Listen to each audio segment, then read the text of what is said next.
امروز در خدمت آقا ماهان هستیم. رتبه زیر 150 آزمون تیاریوس اردیبهشت.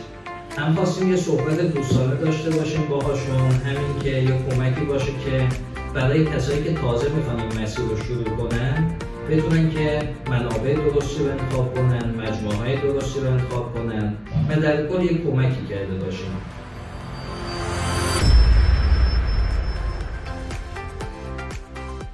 خیلی خوش اومدید ماهان جان. باشید دوستان، خیلی ممنون از شما. من ماهان رنجکش هستم، 18 ساله، از متولد تهران هستم. تقریبا یه ساله به استانبول اومدم و رتبه زیر 150. خب تبریک میگم، واقعا شاهکار کردیم. ماهان، اولین سوالو میخوام اینطوری شروع کنم که یه سری از دوستان هستن که فکر میکنن یوسو برای بار اول نمیشه رتبه خوب آورد. سوال اول رو اینطور بپرسم، شما برای بار چندمه یا به عبارت اینطوری بپرسم بهتره، سال چندمه که یوس میدین؟ اصلا من راستیتش سال اول هم هست که یوس میدم، دقیقا از مرداد شروع کردم بعد تولدم و دقیقا یه سالی که یوس میدم و قبل از مرداد واقعا هیچ آشناییتی با یوس نداشتم و از ایران اومده بودم به استانبول. از در از فقط یه دونه آزمونه آبان رو شرکت کرد، یه دونه هم اردیبهشت کرد. یک سال هم نشد، الان تیر ماه هستیم دیگه، 8 تیر امروز. خیلی عالی. خب پس برای بار اول هم یه نفر درست بخونه میشه که نتیجه خوبی بگیره. خب سوال بعدی که احتمالاً برای همه داوطلب‌ها یعنی این سوال باشه اینه که چه منابعی رو کار کردی که تونستی در این زمان کم به یه نتیجه خیلی خوبی برسی؟ استاد من هر درس رو قسمت میکنم. توی درس ریاضی چون بیشتر از هم دوست داشتم اول منابعمو میگم. توی درس ریاضی من 2 تا کتاب یوس در کل کار کردم، تمام کتابای مجموعه گالاتا هاشی دلماش کلا ریاضیاشو حساب کنیم و همینطور کتاب متروپول ایلیسبی همون سطح پیشرفته، همون کتاب سبزی میشه. خب و بعدش دیگه هر منابعی توی ریاضی کار کردم از کتابای یکاسه و لیسه و یگسه بودش. این کتابایی که میتونم به شما پیشنهاد کنم، یکی بیریجه بود، یکی متماتیک همدلی بود و برای درس هوش هم کلا یه دونه مجموعه یوس دادم و مجموعه گالاتا بود. کلا 3 تا کتاب IQ داره، اونا رو کار کردم و بقیه‌اش همین کتابای آذربایجان هوش رو زدم. و برای درس هندسه هم کلا یه دونه منبع گالاتا رو زدم و بقیه‌اش کتابای یکاسه رو کار کردم.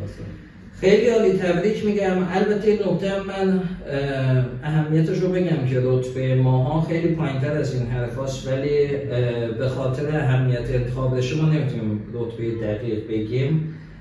و اینکه راجع به ریاضی البته من یه چیزی بگم، حالا با توجه به اینکه امسال آزمون تیاریوس بود هنوز مطمئن نبودیم که دانشگاه آزمون میگیرن یا نه. شما خیلی کار خوبی کردی، کارتون محکم گرفتی، کتاب‌های خیلی قوی زدی، ولی احتمال من میدم حالا اون چیزی که حدس میزنم اینه که شاید خیلی هم نیاز نباشه واسه ریاضی از امسال خیلی در اون حد انرژی بذاری. من وقت هوشم متأسفانه برای ریاضی زدم و هوشم نتونستم حالا کار کنم. درسته. ولی خب توی آزمون درصد ریاضی خیلی بهتر از هوشم بود، یه دونه غلط داشتم. خیلی عالی. حالا حدوداً روزی چند ساعت درس می‌خوندی؟ استاد اکثرا آموزشگاه بودیم حالا برای آزمون زدن ولی معمولا روزایی که توی کتابخونه بودم بخوام بگم، یعنی سرم خلوت بود آموزشگاه نبودم، مفید اگه بخوایم حساب کنیم 9 ساعت. خیلی عالی، متشکرم. حالا یه سوال دیگه میخوام بپرسم، حالا با توجه به اینکه شما، من میدونم سابقت رو میدونم، تجربه انتخاب یک مجموعه نادرست اول کار داشتی، حالا سبکشون با شما زیاد جور در نمی اومده، با احترام به تمامی همکاران ازت میخوام که اسم نبری ولی نقش یک مؤسسه خوب رو بگی که آیا یک مؤسسه‌ای که خوبه و چه ویژگی هایی داره و در انتخاب یک مؤسسه خوب باید به چه نکاتی دقت کنیم. من مؤسسه اولی که رفته بودم، حالا اسم نمیارم، ولی کلا یعنی معلما، مشاور، پشتیبان هیچکی دلسوز نبود و من واقعا داشتم راه خودم میرفتم برای انتخاب کردن یه مؤسسه خیلی خوب، اولین چیزی که مهمه دلسوزی معلم و پشتیبان و مشاور و مؤسسه است.